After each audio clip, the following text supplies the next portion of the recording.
Hello everyone, I just made this quick video to show how I did my breathers on my bike. You can do it this way with any Screamin' Eagle back plate. There's a lot of different ways to do it. This is just how I did mine, and I'll get into it here with this video. So here's a few of the things I use to do this. The first thing is these breather bolts. They're Kiriakin. I don't know if I'm saying that right. I don't know how to pronounce it. But these are 1 3/4 long, so they're longer than the stock breather bolts. And then the tubing I use is silicone.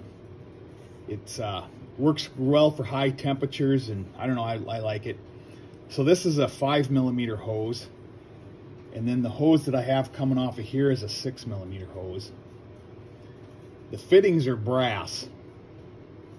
These are 1/4" brass 90s, and I've painted, you can see there's a chip in one shining.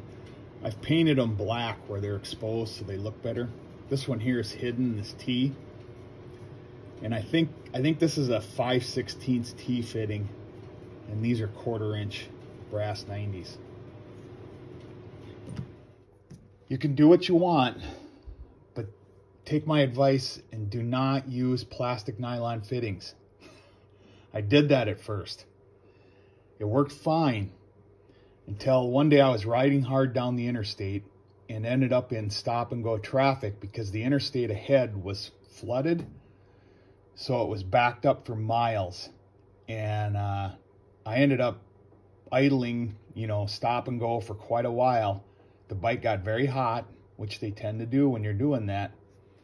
And it literally melted the nylon fitting shut, effectively closing off my breather system, which then built up crankcase pressure, and it blew out the gaskets in my rocker box covers and spewed oil everywhere. It was not good. And by the time I noticed this, I think I had lost oil pressure, and it was a bad situation. I ended up rebuilding my engine for the second time after that. The second time I went further and did the whole crank and everything, so it's a better engine, and I still had fun doing it, but it's not exactly what I wanted to do. So brass fittings, I think it's important. 99.9% of the time, you'll probably never have a problem until that bike gets really, really hot for some reason. Here's the Screamin' Eagle back plate, which I've modified in a couple ways.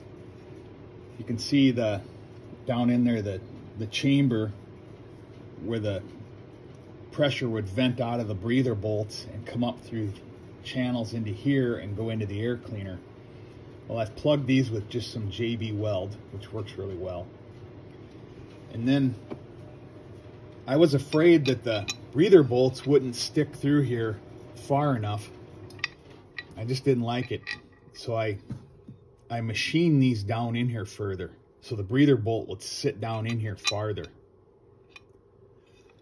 Because if I didn't do that, you can see it'd be about like that, and that's probably enough thread sticking through, but I didn't like it. So I bought this mill end bit. I think I got it off of eBay. It took me a while to find it. This one's 29/32.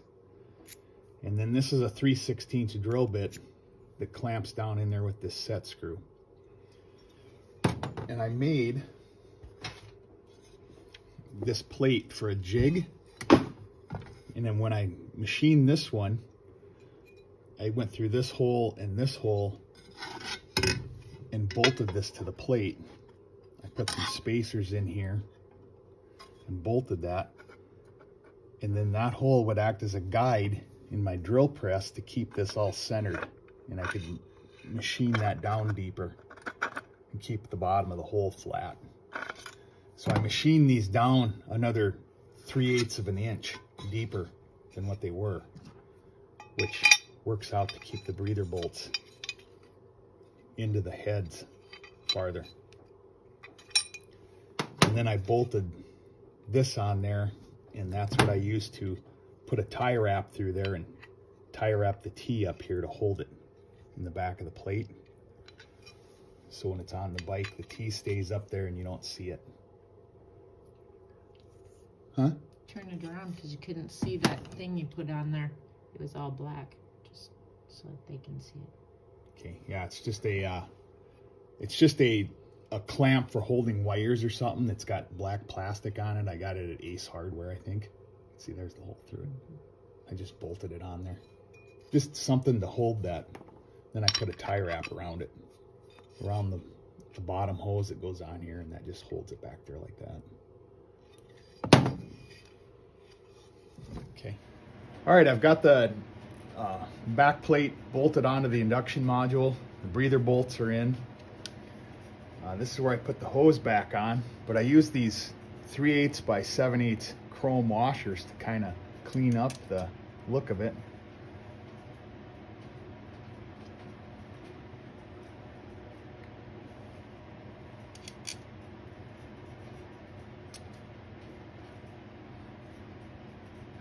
They do an effective job of hiding the breather bolts.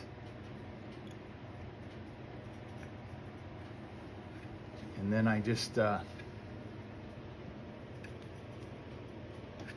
zip tie this back to that hanger I showed you that I have back there. And this hose, some people could use a catch can. I just have it routed down. It fits nicely between the push rod tubes, and it goes down along here in front of the transmission. And then I just have it tie wrapped down here low. It's actually right here. I have a Oil Bud oil cooler on this bike that mounts underneath, and I've got it, the end of the hose just zip tied onto there, and it very rarely leaves a drip on my shop floor, once in a while. So I think most of the oil vapor that comes out of there actually drips off when it goes down the road. There's probably not much, especially since I also have a, I built this dipstick and put a breather tube on that. Put that in. And then this has a fitting that clips on there. And that hose is routed up. Here it is right here under the seat, and I have it going back down right here, hidden back here, and it actually comes down along this saddlebag rail down, and it's right back here. And virtually, you can see that's dry. Virtually nothing comes out of that one. So there you go. Well, thanks for watching. I hope I helped somebody out, and have a great day.